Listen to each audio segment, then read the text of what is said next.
Hello my dear friends, Shri Parishram Vidya મંદિર Rana Kandorana online એજ્યુકેશનમાં આપ સૌનું સ્વાગત છે. How are you all? કેમ છો બધા? મજામાં? That's good. આગળના વિડીયોમાં આપણે જોયું 8th સ્ટાન્ડર્ડનું ફર્સ્ટ યુનિટ, એની ફર્સ્ટ એક્ટિવિટી, રાઈટ? તો હવે જોઈએ 8th સ્ટાન્ડર્ડની ફર્સ્ટ યુનિટની સેકન્ડ એક્ટિવિટી, રાઈટ? તો જોઈએ શું છે second activity. Activity 2, read the sentence carefully. નીચે જે આપણને સેન્ટેન્સ આપેલા છે એને પહેલા તો વાંચવાના છે. Read the question and mark right for all the question that are answered in the statement. એટલે કે જે આપણને અહીંયા સ્ટેટમેન્ટ આપેલું છે અને એની નીચે 3 ક્વેશ્ચન આપેલા છે, રાઈટ? તો એ 3 ક્વેશ્ચનના જવાબ જો ઉપર આપેલા સ્ટેટમેન્ટ સેન્ટેન્સમાંથી જ આપણને મળી જાય તો એની સામે રાઈટ માર્ક કરવાનું છે. ઓકે, તો જોઈએ આપણે ફર્સ્ટ એક્ઝામ્પલ, એટલે તમને બધાને ક્લિયર થઈ જાય. તો પેલું શું છે? First, Sunita Williams stayed in space for 36 days. Sunita William અવકાશમાં 36 દિવસ માટે રહ્યા હતા, રોકાયા હતા. તો હવે જોઈએ કે નીચે 3 ક્વેશ્ચન આપેલા છે, રાઈટ? જો એક ક્વેશ્ચનના આન્સર આપણને જે આ સ્ટેટમેન્ટ આપેલું છે એમાંથી મળી જાય તો આપણે રાઈટ કરવાનું છે. ઓકે, તો પહેલો ક્વેશ્ચન શું છે? Where did she stay? તેણી ક્યાં રહ્યા હતા? તો એનો જવાબ આપણને આ સ્ટેટમેન્ટમાં મળે છે. જો સ્ટેટમેન્ટ શું હતું કે સુનિતા વિલિયમ્સે 36 દિવસ અવકાશમાં રહ્યા હતા, સ્પેસમાં રહ્યા હતા. તો આ ક્વેશ્ચનનો જવાબ આપણને મળે. શું મળે? કે Sunita Williams stayed in space, right? તો આની સામે શું આવશે? રાઈટનું માર્ક. બીકોઝ કે આનો જવાબ આપણને અહીંયા મળે છે. હવે જોઈએ second, who stayed in space? કોણ રહ્યું હતું સ્પેસમાં, અવકાશમાં કોણ રહ્યું હતું? તો એનો આન્સર આપણને આ ફર્સ્ટ સ્ટેટમેન્ટમાં મળે છે. કોણ? હુ એટલે કોણ? તો કોની વાત થઈ છે આમાં? Sunita William. Sunita William stayed એટલે કે સુનિતા વિલિયમ અવકાશમાં રહ્યા હતા, રાઈટ? તો આનો જવાબ બી આપણને અહીંયાથી મળે છે, એટલે આપણે રાઈટનું માર્ક કરી દઈએ. ઓકે, થર્ડ જોઈએ, for how many days did she stay in the space?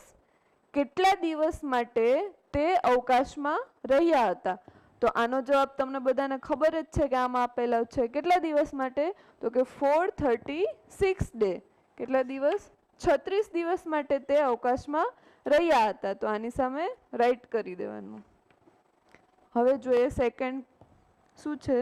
The theatre was first developed in Greece as a part of religious view. શું છે સ્ટેટમેન્ટ? કે જે પહેલું થિયેટર હતું એ ગ્રીસમાં ધાર્મિક દ્રષ્ટિકોણથી વિકસાવવામાં આવ્યું હતું, રાઈટ? કે ગ્રીસની અંદર પહેલું થિયેટર ધાર્મિક દ્રષ્ટિકોણથી વિકસાવવામાં આવ્યું હતું. તો નીચે આપણને 3 ક્વેશ્ચન આપેલા છે, તો એ જોઈએ અને એના જવાબ જો આપણને આપણા સ્ટેટમેન્ટમાં મળતા હશે તો આપણે રાઈટનું માર્ક કરી દઈશું. ઓકે, તો જોઈએ first, what was develop in Greece? ગ્રીસમાં શું ડેવલપ કરવામાં આવ્યું, શું વિકસાવવામાં આવ્યું? તો પહેલા સ્ટેટમેન્ટમાં આપણને શું કહે છે? Theatre, right? તો આપણને એનો આન્સર આપણને અહીંયાથી મળી જાય છે, તો આપણે શું રાઈટની નિશાની કરી દઈએ. What was developed in Greece, તો શું થશે? The theatre was first developed in Greece, right? આપણને આપણો આન્સર મળે છે આ સ્ટેટમેન્ટમાંથી. હવે જોઈએ second, why was the theatre developed? Theatre શું કામ ડેવલપ કરવામાં આવ્યું હતું? સિનેમાઘર શું કામ ડેવલપ કરવામાં આવ્યું હતું ગ્રીસમાં? તો આપણને સ્ટેટમેન્ટમાં કીધું છે શું કામ કરવામાં આવ્યું હતું? Yes, for religious view, part of religious view એટલે કે ધાર્મિક દ્રષ્ટિકોણ માટે એને વિકસાવવામાં આવ્યું હતું. તો એનો જવાબ બી આપણને મળે છે રિલિજિયસ વ્યૂ માટે. તો અહીંયા આપણે રાઈટનું માર્ક કરી દઈએ. ઓકે, થર્ડ ક્વેશ્ચન જોઈએ, where did the first theatre develop? ક્યાં પહેલું સિનેમાઘર વિકસાવવામાં આવ્યું, રાઈટ? તો હવે એનો આન્સર આપણને આપણા સ્ટેટમેન્ટમાં મળે છે. યસ, ક્યાં વિકસાવવામાં આવ્યું? The theatre was first developed in Greece. તો એનો આન્સર આપણને આપણા સ્ટેટમેન્ટમાં મળી જાય છે. ઓકે, તો ત્યાં રાઈટની નિશાની કરી દે. રાઈટ, પહેલું અને બીજું જોયું આપણે, એમાં બધા ક્વેશ્ચનના આન્સર આપણને આપણા સ્ટેટમેન્ટમાંથી મળી જાય છે. ઓકે, હવે જોઈએ થર્ડ સ્ટેટમેન્ટ. આપણે શું છે થર્ડ સ્ટેટમેન્ટ આપણું? The first newspaper advertisement appear on the back page of a London newspaper in 1625. તો શું છે આપણું સ્ટેટમેન્ટ? કે પહેલી ન્યૂઝપેપરની એડવર્ટાઇઝમેન્ટ લંડન ન્યૂઝપેપરના પાછળના પેજ પર આપવામાં આવી હતી. ક્યારે? 1625માં, 1625માં. રાઈટ. તો હવે જોઈએ આપણે એના ત્રણ ક્વેશ્ચન કે ત્રણે ત્રણના આપણને આન્સર મળે છે કે નહીં. તો પહેલું છે, when did the first newspaper advertisement appear? ક્યારે પહેલા ન્યૂઝપેપરની એડવર્ટાઇઝમેન્ટ જોવા મળી હતી? તો એનો આન્સર આપણને મળે છે યસ. ક્યારે? ઇન 1625માં. તો એની સામે આપણે રાઈટનું માર્ક કરી દઈએ. રાઈટ. હવે જોઈએ second question. Who gave the first advertisement in 1625? કોણે 1625માં આ ન્યૂઝપેપરની જે એડવર્ટાઇઝમેન્ટ આપી હતી, કોણે આપી હતી? તો એનો આન્સર તમને મળે છે. કોણે આપી હતી? Yes, London newspaper. લંડન ન્યૂઝપેપરમાં આપણને ફર્સ્ટ ન્યૂઝપેપરની એડવર્ટાઇઝમેન્ટ જોવા મળી હતી છેલ્લા પેજ પર. તો એમાં રાઈટની નિશાની. પછી જોઈએ, where did the advertisement appear in the London newspaper? London newspaper છે એમાં જે એડવર્ટાઇઝમેન્ટ છે ક્યાં જોવા મળી હતી? તો કે ક્યાં જોવા મળી હતી? બેક પેજ પર. અહીંયા આપણને આન્સર મળે છે કે on the back page of London newspaper. London ન્યૂઝપેપરના પાછળના પેજ ઉપર આપણને એની એડવર્ટાઇઝમેન્ટ જોવા મળી હતી. તો આપણે આનો આન્સર આપણને મળી ગયો આપણા સ્ટેટમેન્ટમાંથી. તો આપણે રાઈટ કરી દઈએ. ઓકે, હવે જોઈએ ફોર્થ સ્ટેટમેન્ટ. શું છે?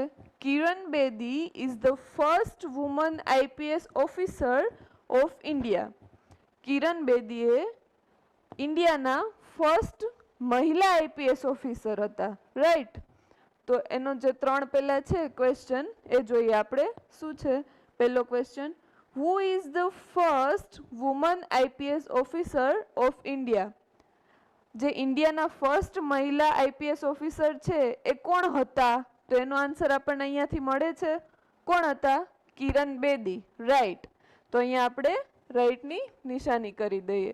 આપણે આ હુનો આન્સર મળે છે કિરણ બેદી. તો આપણે ત્યાં રાઈટ માર્ક કરી દીધું. ઓકે, સેકન્ડ જોઈએ, વોટ ઇઝ કિરણ બેદી?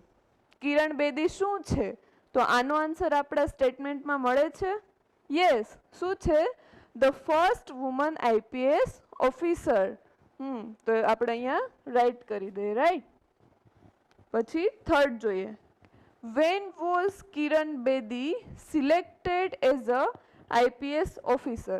તો થર્ડ ક્વેશ્ચન શું છે આપણો? કે કિરણ બેદી ક્યારે આઈપીએસ ઓફિસર તરીકે સિલેક્ટ થયા? તો એનો આન્સર આપણને આપણા સ્ટેટમેન્ટમાં મળે છે. આપણા સ્ટેટમેન્ટમાં એવું ક્યાંય કીધું છે કે કિરણ બેદી આ સમયે કે આ તારીખે આઈપીએસ ઓફિસર માટે સિલેક્ટ થયા? તો કે ના. તો આપણે ત્યાં રાઈટની નિશાની નહીં કરીએ. શું કામ? બીકોઝ કે આપણને આપણો આન્સર નથી મળતો આપણા સ્ટેટમેન્ટમાંથી. ઓકે, હવે જોઈએ fifth. Mahatma Gandhi was Born in Porbandar on 2 October 1869. શું છે આપણું ફિફ્થ સ્ટેટમેન્ટ? કે મહાત્મા ગાંધી પોરબંદરમાં 2 ઓક્ટોબર 1869માં જન્મ્યા હતા. રાઈટ. આ આપણું સ્ટેટમેન્ટ છે અને પછીના ત્રણ ક્વેશ્ચન છે. તો જોઈએ આપણે ત્રણ ક્વેશ્ચન અને આપણને કેટલા આન્સર મળે છે એ બી જોઈએ. અને જે આન્સર મળે એની સામે રાઈટની નિશાની કરી દે. ઓકે, પહેલું જોઈએ, when did Mahatma Gandhi go to Delhi? પહેલો ક્વેશ્ચન શું છે? કે મહાત્મા ગાંધી ક્યારે દિલ્હી ગયા હતા? તો આપણા સ્ટેટમેન્ટમાં ક્યારે દિલ્હી ગયા એનો કોઈ બી ઉલ્લેખ છે? તો કે નથી. તો આપણે એ સ્ટેટમેન્ટની સામે રાઈટની નિશાની નહીં કરીએ બીકોઝ કે આપણું જે ક્વેશ્ચન છે એનો આન્સર આપણા સ્ટેટમેન્ટમાં નથી. આપણું સ્ટેટમેન્ટ તો એમ કહે છે કે પોરબંદરમાં ગાંધીજીનો જન્મ 2 ઓક્ટોબર 1869માં થયો હતો. તો આની સામે આપણે રાઈટ નહીં કરીએ. ઓકે, સેકન્ડ જોઈએ. Where was Mahatma Gandhi Born?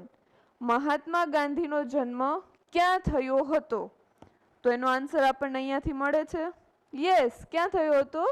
Born in Porbandar. તો આ ક્વેશ્ચનનો આન્સર આપણા સ્ટેટમેન્ટમાં મળે છે, રાઈટ. તો એની સામે આપણે રાઈટ માર્ક કરી દઈએ. જોઈએ last. What is the birth date of Mahatma Gandhi? Mahatma ગાંધીની જન્મ તારીખ કઈ છે? શું છે? શું છે આપણા સ્ટેટમેન્ટમાં ખબર પડી જાય છે. Born in Porbandar on 2 October 1869. તો આપણો આન્સર આમાંથી મળે છે. તો આપણે રાઈટની નિશાની કરી દઈએ. ઓકે, તો આપણે જે એક્ટિવિટી 2A હતી એ જોઈ. શું હતી? તો કે સ્ટેટમેન્ટ આપેલા હતા અને એની નીચે ક્વેશ્ચન આપેલા હતા, રાઈટ. જો એ ક્વેશ્ચનમાંથી આપણે જે આન્સર હોય એ સ્ટેટમેન્ટમાંથી મળી જાય તો આપણે રાઈટનું માર્ક કરવાનું હતું. ઓકે, અને આપણે એવા 5 એક્ઝામ્પલ જોયા અને જેટલાના આન્સર આપણને મળતા હતા એની સામે આપણે રાઈટની નિશાની કરી દીધી, રાઈટ. તો તમારે બધાએ આ એક્સરસાઇઝ તમારી ટેક્સ્ટબુકમાં મારી જોડે જોડે કરતા જવાનું છે. Okay, good. હવે આપણે આગળના વિડીયોમાં જોશું એક્ટિવિટી 2B અને activity 3. Okay, if you like this video then like, share and subscribe our channel. Thank you.